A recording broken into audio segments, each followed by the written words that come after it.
The Heat Wave Initiative is geared towards seniors, especially those who may not realize that they're very dangerously close to being overcome by the heat. What is it that families need to remember in terms of checking on seniors and that sort of thing? We are trying to make sure that families know to check in on their loved ones who may forget to turn on the air conditioning, who may not be drinking enough water, just to be sure that they're safe and that they do not succumb to the elements of the heat.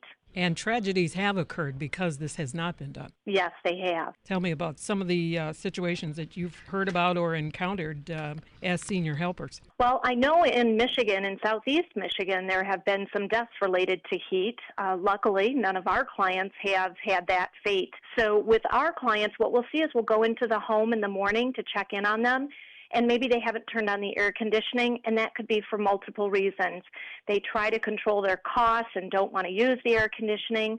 Clients with dementia forget to turn on the air conditioning or forget how to utilize their air conditioning. So that's where we come in, just to make sure that they're safe when the families are unable to go in on a daily basis. And you have a list of tips that people should remember, maybe just have it written down and post it somewhere, just to keep yourself on top of the situation. Absolutely. Things like turn on the air conditioning, schedule your prescriptions for in the morning or at night, because heat can interact with many of the prescriptions that our seniors are taking. Limit the amount of coffee that's drank. Drink more water, or especially power drinks that have the salt in it as well. And even keep a damp, cool cloth nearby to put on your neck to keep you cool. And many people don't realize that caffeine can speed up the your respiration.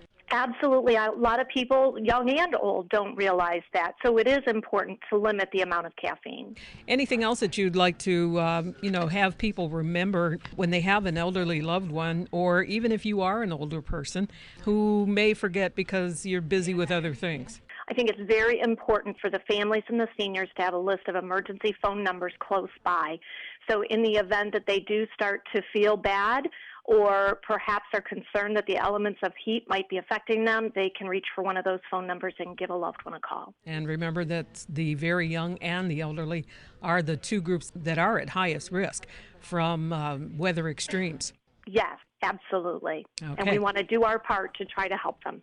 And is this list posted anywhere online where people can just go and maybe make a copy of it? Yes, absolutely. On seniorhelpers.com, the Michigan newsletter site, the newsletters are posted there. And can people sign up for that newsletter? Yes, they can. Okay. www.seniorhelpers.com. Thank you so much. I appreciate your help, Barb. Thank you, Pat.